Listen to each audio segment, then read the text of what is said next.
মৌলভীবাজার ৩ আসনের সংসদ সদস্যের বিরুদ্ধে আচরণবিধি লঙ্ঘনের অভিযোগ করেছেন রাজনগর উপজেলা নির্বাচনের চেয়ারম্যান প্রার্থী রওনক আহমেদ অপু। দুপুরে মৌলভীবাজার প্রেস ক্লাবে সংবাদ সম্মেলনে তিনি এই অভিযোগ করেন। বলেন, গত কয়েকদিন ধরে বিভিন্ন অনুষ্ঠানে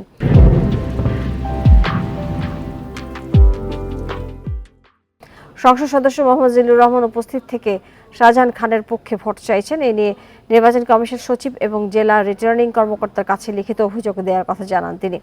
এদিকে ভোট কেন্দ্রে এজেন্ট ঢুকতে না দেওয়ার হুমকি, পোস্টার, ব্যানার ছিঁড়ে ফেলা এবং সমর্থকদের মারধরের অভিযোগে সংবাদ সম্মেলন করেছেন চাঁদপুর সদর উপজেলা পরিষদের চেয়ারম্যান প্রার্থী আইয়ুব আলী। দুপুরে চাঁদপুর প্রেস ক্লাবে তিনি আরো বলেন, প্রতিপক্ষের হুমকিতে পৌরসভার 15 নম্বর ওয়ার্ড এবং তরপুর চণ্ডী এবং কল্যাণপুর ইউনিয়নে কোনো নির্বাচনী প্রচার চালানো যাচ্ছে না।